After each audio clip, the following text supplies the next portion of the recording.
Hello and welcome दोस्तों। आज हम आरआरबी ग्रुप डी में जो 12 अगस्त 2026 को फर्स्ट शिफ्ट में जो प्रश्न पूछे गए हैं उसको डिस्कस करेंगे। तो चलते हैं सबसे पहले फर्स्ट क्वेश्चन की तरफ। पश्चिम बंगाल के वर्तमान मुख्यमंत्री कौन हैं? तो शुभेंदु अधिकारी हैं। पश्चिम बंगाल के वर्तमान मुख्यमंत्री शुभेंदु अधिकारी हैं। शुभेंदु अधिकारी पश्चिम बंगाल के वर्तमान मुख्यमंत्री हैं। ठीक, वे भारतीय जनता पार्टी के बीजेपी के प्रमुख नेताओं में से एक हैं और राज्य में पार्टी के कदार। ठीक, नेक्स्ट की तरफ चलते हैं। Laureus world sportsman of the year 2026 का पुरस्कार किसे मिला? Carlos Alcaraz. ठीक, स्पेन के युवा टेनिस स्टार कार्लोस अल्कराज को वर्ष 2026 के लिए प्रतिष्ठित Laureus world sportsman of the year पुरस्कार प्रदान किया गया। महिलाओं की श्रेणी में यह पुरस्कार टेनिस खिलाड़ी आर्यना सबालेंका को मिला। मात्र 22 वर्ष की आयु में यह खिताब जीतने वाले अल्कराज वाले सबसे कम उम्र के चुनिंदा एथलीटों में शामिल हैं। ठीक, नेक्स्ट क्वेश्चन की तरफ चलते हैं। केंद्रीय बजट 2026-27 में आयुष मंत्रालय को कितनी राशि आवंटित की गई? आयुष मंत्रालय को 448.93 करोड़ रुपए आवंटित की गई थी।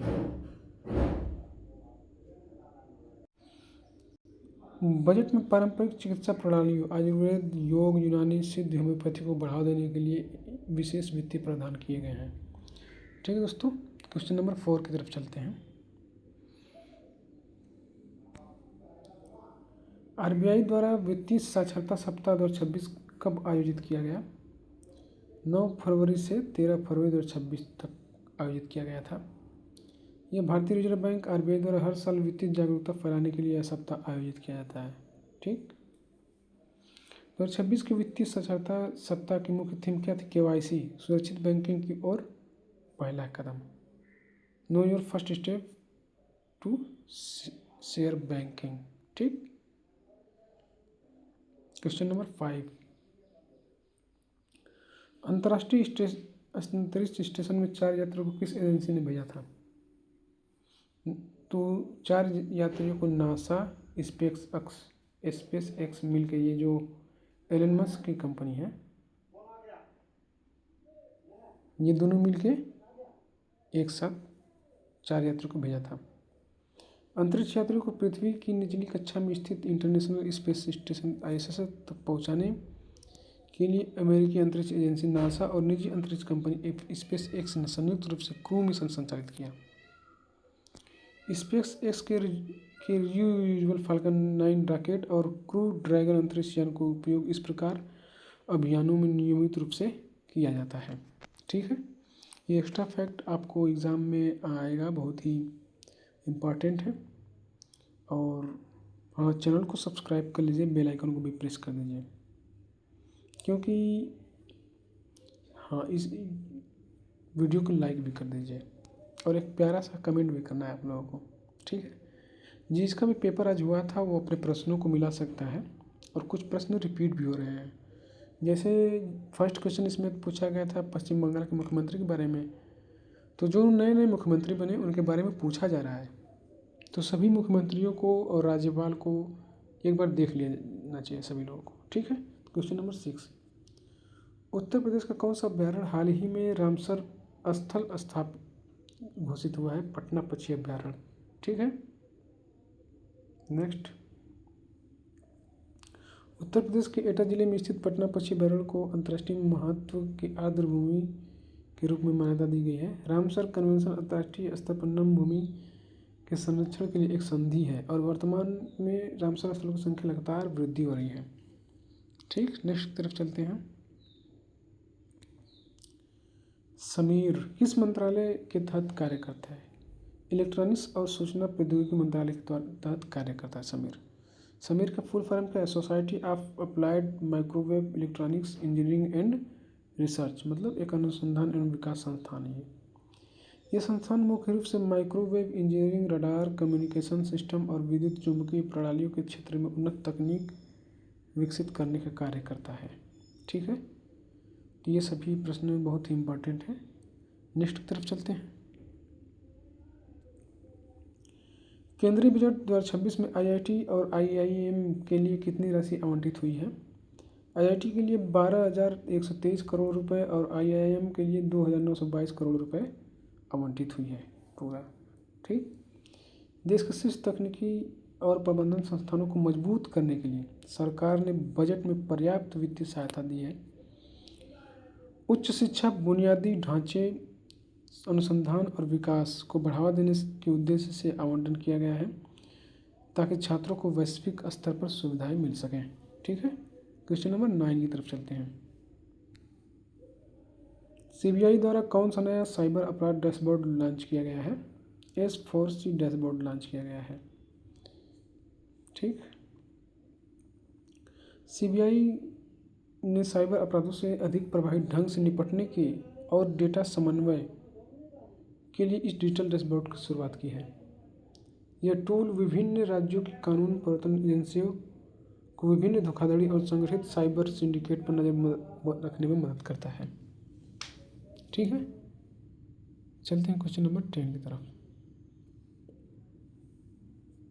केरल से पद्म विभूषण 2026 से किसे सम्मानित किया गया है? केटी थॉमस। केरल राज्य से सर्वोच्च नागरिक सम्मानों में से एक पद्म विभूषण न्यायमूर्ति केटी थॉमस को प्रदान किया गया है।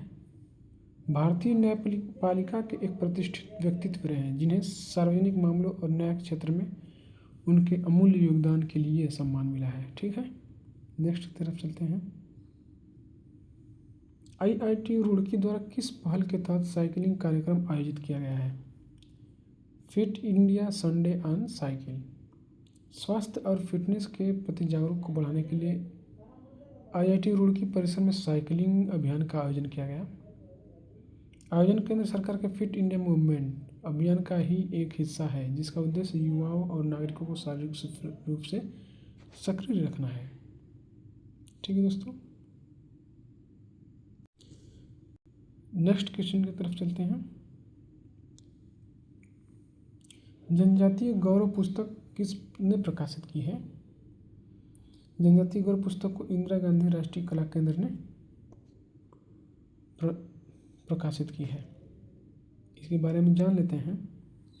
इस पुस्तक का प्रकाशन आदिवासी संस्कृति, इतिहास और स्वतंत्रता सेनानियों के योगदान को उजागर करने के लिए किया गया है। इंदिरा गांधी राष्ट्रीय कला केंद्र संस्कृति मंत्रालय के तहत एक प्रमुख स्वायत्त संस्थान है जो भारतीय कला और लोक संस्कृति के संरक्षण का कार्य करता है। ठीक है दोस्तों। ज़रूर एक कमेंट करिए प्यारा सा और लाइक भी कर दीजिए। नेक्स्ट प्रश्न की तरफ चलते हैं। प्रोजेक्ट A-17A का छठा युद्धपोत कौन सा है? INS महेंद्रगिरी। ठीक। प्रोजेक्ट 17A भारतीय नौसेना के स्टील्थ फ्रिगेट के निर्माण से जुड़ा एक महत्वपूर्ण प्रोजेक्ट है। इस प्रोजेक्ट के तहत आधुनिक हथियारों, सेंसर और उन्नत नेविगेशन प्रणालियों से लैस युद्धपोत तैयार किए जा रहे हैं जिनका नाम देश की प्रमुख पर्वत श्रृंखलाओं में पर रखा गया है। ठीक है दोस्तों। तो चलते हैं क्वेश्चन नंबर 14 की तरफ। धातुओं का विस्थापन अभिक्रिया की मुख्य शर्त क्या है? उत्तर होगा इसका प्रतिक्रिया करने वाली धातु का लवण विलयन में मौजूद धातु से अधिक अभिक्रियाशील होना चाहिए। ठीक है। रसायन विज्ञान के नियमों के अनुसार अधिक क्रियाशील धातु अपनी से कम क्रियाशील धातु को उसके जलीय विलयन से विस्थापित कर देता है। इसे समझने के लिए रिएक्टिविटी सीरीज सक्रियता श्रेणी का उपयोग किया जाता है जिसमें पोटेशियम, सोडियम जैसी धातु ऊपर और कॉपर, सिल्वर जैसी धातुएं नीचे आती हैं। ठीक है दोस्तों। चलते हैं क्वेश्चन नंबर 15 की तरफ। शुक्राणु को कौन सा हिस्सा निषेचन के लिए जिम्मेदार है? शीर्ष भाग, जो इसका हेड होता है, शुक्राणु का हेड होता है, वो क्या होता है? निषेचन के लिए जिम्मेदार होता है। नेक्स्ट तरफ चलते इसके पूरे समझते हैं। मानव शुक्राणु के शीर्ष हेड में भाग में केंद्र में न्यूक्लियस होता है जिसमें आनुवंशिक सामग्री DNA सुरक्षित रहती है। शीर्ष के अग्र भाग पर एक्रोसोम नामक संरचना होती है जो अंडे ओवम की झिल्ली को भेदने के लिए एक विशेष एंजाइम साबित करती है जिससे निषेचन की प्रक्रिया पूरी होती है। ठीक है दोस्तों। तो चलते हैं क्वेश्चन नंबर 16 की तरफ। कैल्शियम क्लोराइड का इकाई द्रव्यमान क्या है? कैल्शियम क्लोराइड का इकाई द्रव्यमान होगा 111 ग्राम प्रति मोल। ठीक है दोस्तों, कैल्शियम क्लोराइड का इकाई द्रव्यमान निकालने के लिए इसके घटक परमाणु द्रव्यमान को जोड़ा जाता है। जैसे सबसे पहले परमाणु द्रव्यमान कैल्शियम का 14, क्लोरीन का 35.5, जो कि दोनों का कितना जाएगा, सबको जोड़ देंगे तो क्या होगा 111 के करीब होगा। ठीक, यहाँ पे 2 क्योंकि क्लोरीन का 2 है तो उसका 71 हो जाएगा, तो दोनों जोड़ेंगे 111 यूनिट होगा। ठीक, तो ये आपका लास्ट क्वेश्चन था। आज इतने ही क्वेश्चन मिले हैं, तो दोस्तों चैनल को सब्सक्राइब कर दीजिए और वीडियो को शेयर कर दीजिए। ठीक, और एक प्यारा सा कमेंट करिए, क्योंकि कमेंट करने से ही हमें हौसला मिलता है और आगे इस पे काम करने का। ठीक है दोस्तों, मिलेंगे नेक्स्ट वीडियो में। जय हिंद, जय भारत। Thanks for watching. जब रेलवे में आएंगे ना, जैसी आवाज़ें सुनाई दे रही है वैसे ही आपको अपने स्टेशन पर आएंगे, ये रेलवे की आवाज़ें सुनाई देती रहेंगी। तो अपने सपनों को पाने के लिए अपनी तैयारी में कोई भी कमी न करें, क्योंकि अगर आपको रेलवे में आना है तो ऐसी आवाज़ें, जैसे गाड़ी जा रही है अभी आपके, हमारे हम स्टेशन पर हैं, हम खुद रेलवे में काम करते हैं, तो हम भी ग्रुप डी में ही है, कोई बड़ा पद नहीं है। इसमें भी देखिए ये जो गाड़ी जा रही है, ऐसे आवाज़ सुनने की आदत पड़ जाएगी आपको।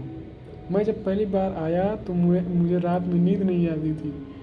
रात में क्या होता था, इसकी आवाज़ सुन के जग जाता था।